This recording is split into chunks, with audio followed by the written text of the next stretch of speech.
Bugün karşımızda ismi biraz iddialı olan ama oynadıkça neden bu ismi kullandığını anladığımız bir oyun var. Oyunumuzun ismi Yet Another Zombie Survivors. İlk bakışta yine bir zombi sürüsü, yine bir Vampire Survivors tarzı bir oyun diyorsunuz biliyorum. Çünkü temel yapı oldukça tanıdık geliyor sizlere. Haritaya giriyoruz. Üzerine yüzlerce hatta ilerleyen dakikalarda binlerce zombi geliyor. Karakteriniz otomatik olarak saldırıyor ve sizin göreviniz hareket ederek hayatta kalmak üzerine kurulmuş. Deneyim toplamak ve doğru geliştirmeleri seçmek ama oyunun diğer Survivors-like oyunlarından ayrıldığı bir önemli nokta var. Çünkü bu oyunda sadece tek bir karakteri geliştirmiyoruz. Bir takım kuruyorsunuz oyunu oynarken. Yani koşarken bir karakterle başlıyorsunuz ve ilerledikçe ekibinize 2 karakter daha katılabiliyor. Böylece toplam 3 kişilik bir ekip ortaya çıkmış oluyor. Her karakterin kendi silahları, yetenekleri ve oynanış tarzı bulunuyor. Ve açık söyleyeyim, oyunu oynarken en çok hoşuma giden sistemlerden birisi de bu oldu. Çünkü burada hangi karakter daha güçlü sorusundan ziyade hangi karakterle birlikte daha iyi çalışıyor sorusunu düşünmeye başlatıyor sizlere oyun. Örneğin silah odaklı bir ekip kurduğunuzda tamamen farklı bir oyun deneyimi ortaya çıkabiliyor. Başka bir kombinasyonda ise yetenek hasarına, element hasarına veya bekleme sürelerini yatırım yaparak ekranı sürekli aktif yeteneklerle doldurabiliyorsunuz. Yani oyunun asıl eğlencesi sadece zombileri öldürmek değil, doğru ekibi kurmak. Koşuya başladığınızda ilk dakikalarda işler oldukça sakin başlıyor. Birkaç zombi geliyor.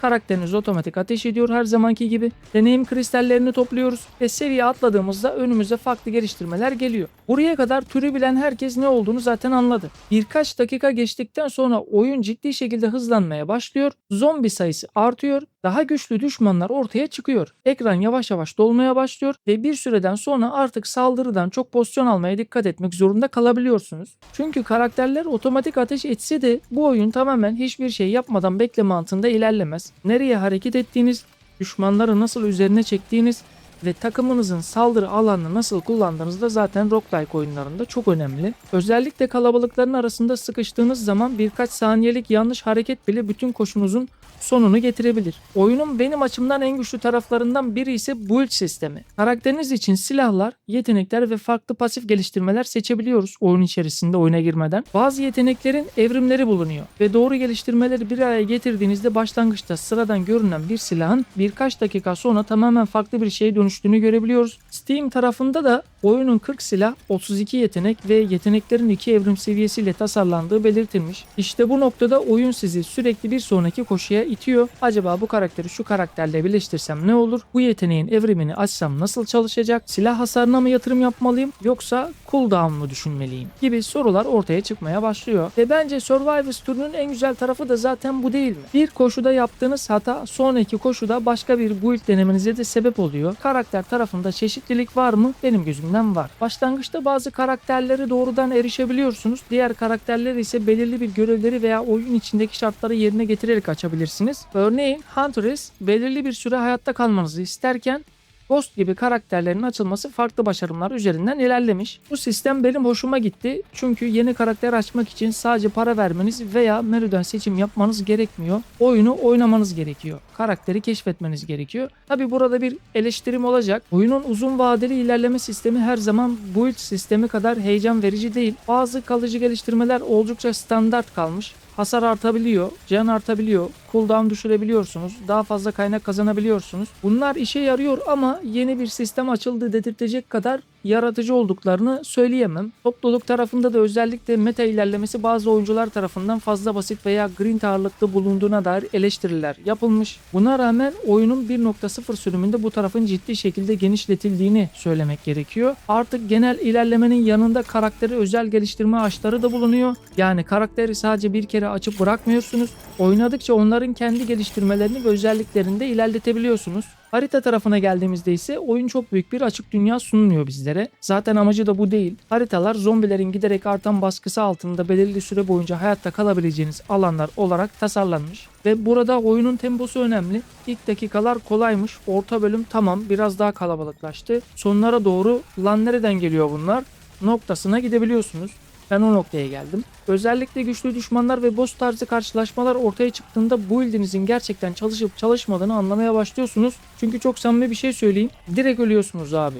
Doğru build'i kurmazsanız direkt ölüyorsunuz. Çünkü sıradan zombileri öldürmek kolay oluyor. Asıl mesele ekranı dolduran kalabalığın arasından çıkıp güçlü düşmanları da aynı anda kontrol edebilmek. Çünkü bosslar da üzerinize doğru fırlayabiliyor. Grafik tadında ise foto gerçekçi olmaya çalışmıyor zaten oyun. 3D görsel yapısı bence temiz ve iyi işlenmiş. Bence bu tür oyunlarda zaten bundan daha önemli bir şey de var. Ekran yüzlerce düşmanla dolduğunda ne olup bittiğini görebiliyor muyuz? Yet Another Zombie Survivors bu konuda bence başarılı. Silah efektleri, yetenekler ve düşmanlar birbirinden yeterince ayrılıyor ve ekran tamamen kaosa döndüğünde bile karakterinizin nerede olduğunu anlayabiliyorsunuz. Ses tarafı ise benim için oyunun en güçlü noktası olmadı maalesef. İşini yapıyor ama uzun süre oynadığınızda müzik ve efektlerin bir noktadan sonra kendisini tekrar ettiğini hissedebiliyorsunuz. Özellikle silah seslerinin çok iyi işlendiğini söyleyemeyeceğim. Müzikler de idare eder seviyede. Çok iyi değil ama çok da kötü değil. Orta bir seviye diyebiliriz. Bu tür oyunlarda zaten bir süre sonra kendi müziğinizi veya podcast'inizi açıp oynamaya başlamanız çok da şaşırtıcı bir durum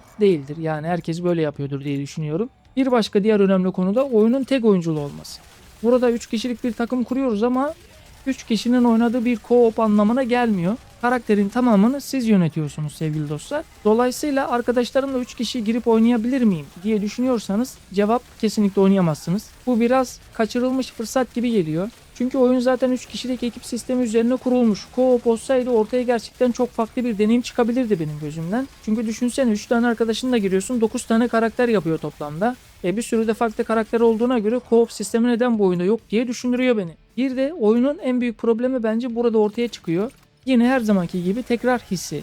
Bu türün doğasında zaten tekrar var. Olmama ihtimali de yok. Kime sorarsan sor. Aynı haritaya tekrar gireceksin, yeni build deneyeceksin, daha fazla zombi öldüreceksin, yeni karakter açacaksın, daha güçlü hale geleceksin, sonra tekrar başlayacaksın. Bu döngü sizi sarıyorsa oyun inanılmaz eğlencelidir. Eğer diyorsanız ki bu döngü beni sarmıyor, kim olduğunuz hiç fark etmez, kadın veya erkek, çocuk, adam. Siz bu kategoride yani roguelike ve roguelite kategorisinde oyun oynayamazsınız. Çünkü size hiçbir zaman eğlenceli gelmeyecektir. Ve bence Yet Another Zombie Survivors'ın en büyük sınavı da bu. Sizi ilk 5 saat eğlendirmek değil, 20-30 saat sonra tekrar oyuna sokabilmek. Neyse ki tam sürümle birlikte oyun bu konuda Early Access dönemine göre çok daha dolu bir hale gelmiş durumda. Yeni karakterler, haritalar, modlar ve daha kapsamlı ilerleme sistemi oyunun tekrar oynanabilirliğini ciddi şekilde arttırmış. Ama mucize beklememek lazım. Bu oyun Survivors türünü baştan yazmıyor. Yeni bir tür yaratmıyor. Bunun yerine bildiğimiz formülü alıp 3 kişilik ekip sistemiyle biraz daha stratejik hale getirmiş. Ve bunu da gayet iyi yapmış. Benim için oyunun en başarılı tarafı da tam olarak burası. Basit oynanıyor ama build kurmaya başladığınızda derinleşiyor. Bir karakteri seçiyorsunuz, ikinci karakteri buluyorsunuz haritanın üzerinde, üçüncüyü de ekliyorsunuz. Bu da bir farklılık şimdi sevgili dostlar. Sonra silahlarınızı, yeteneklerinizi ve pasiflerinizi birbirine bağlamaya çalışıyorsunuz. Bir noktada ekranı kaplayan zombilere bakıp kendi kurduğunuz build'in çalışmasını izlemek başlı başına eğlenceli hale geliyor. Ben de böyle oluyor. Sizlerde de farklı bir tepki olabilir. Peki bu oyunu kimler oynamalı? Eğer Vampire Survivors tarzı oyunları, Brotato gibi Survivors-like yapımları, sürekli build değiştirmeyi, yüzlerce düşmanın arasında güçlenmeyi ve bir koşu daha atayım hissini seviyorsanız Yet Another Zombie Survivors kesinlikle listenize girmeli. Oyunun fiyatına gelelim. Şu anda $5 sevgili dostlar. Türkçe dil desteği de bulunmuyor. Alıp almamak tabii ki de size kalmış ama ilerleyen güncellemelerde bence bu oyuna co-op sistemi de gelecektir. Ya, zombi öldürmeyi seven insanın Türkiye'de çok olduğunu düşündüğüm için bu oyun bence kesinlikle alınır. Zamanda geçirilir, denenir. Ama daha hikaye odaklı karakter gelişiminin anlatıya bağlı olduğu ve sürekli yeni mekanikler sunan bir oyun arıyorsanız burada aradığınızda bulamayabilirsiniz. Benim en büyük artılarım oyunla ilgili 3 kişilik takım sistemi, build çeşitliliği, silah ve yetenek evrimleri, kolay öğrenilen ama zamanla derinleşen oynanış, karakter açma ve kalıcı ilerleme. Eksileri tarafında ise tekrar hissi bu oyunlarda zaten çok çabuk oluşabiliyor. Bazı ilerleme sistemlerinin fazla grind odaklı olması. Co-op oyunda bir eksiklik gibi, artık roguelike ve roguelite oyunlarında co-op sistemi olmazsa bence bana göre çok büyük bir eksiklik olarak kabul edebiliyorum. Türkçe dil desteği olmadığı için de eksi 2 puan haneye yazıyorum. Her oyunda ve her şekilde ben dürüst inceleme yaptığımı her zaman bildiriyorum zaten. Uzun vadede bu build'lerin diğerlerinden daha baskın hale gelebilmesi ve son olarak Türkçe dil desteği olmadığı için ben seçenekleri anlayamam diyorsanız o kadar da çok iyi bir İngilizce bilmenizi gerektiren bir sistem değil bence roguelike ve roguelite oyunları. Yani seçtiğiniz karaktere göre build yapabiliyorsunuz. Yani en fazla atak speed, cooldown, buna benzer şeyleri bildiğinizi düşündüğüm için yapabilirsiniz. Sonuç olarak Yet Another Zombie Survivors isminin aksine sadece bir başka zombi oyunu değildir. Çünkü 3 karakterli ekip sistemi oyuna kendi kimliğini kazandırmış. Eğer bu türü seviyorsanız kesinlikle şans verin diyorum. Ama bu türe zaten doymuşsanız sizi oyunda tutacak asıl şeyin yeni fikirlerden çok build kurma ve tekrar daha güçlü bir takım oluşturma duygusu olduğunu bilerek girin. Zombi öldürmeyi seviyorsanız zaten tam sizlik bir oyun olduğunu da düşünüyorum. Benim için oyun eğlenceli, bağımlılık yapmaya müsait ve özellikle bu ilk denemeyi seven oyuncular için başarılı bir Survivors Life oyunu da olmuş diyorum sevgili dostlar. İlerideki gelen güncellemeler ile birlikte de daha iyi hale getirilecektir. Bu tarz oyun incelemelerinin devamının gelmesini istiyorsanız kanalıma abone olup bildirimleri açmayı unutmayın. Bir sonraki yeni oyun incelemelerinde görüşmek üzere sevgili dostlar. Hoşça kalın efendim.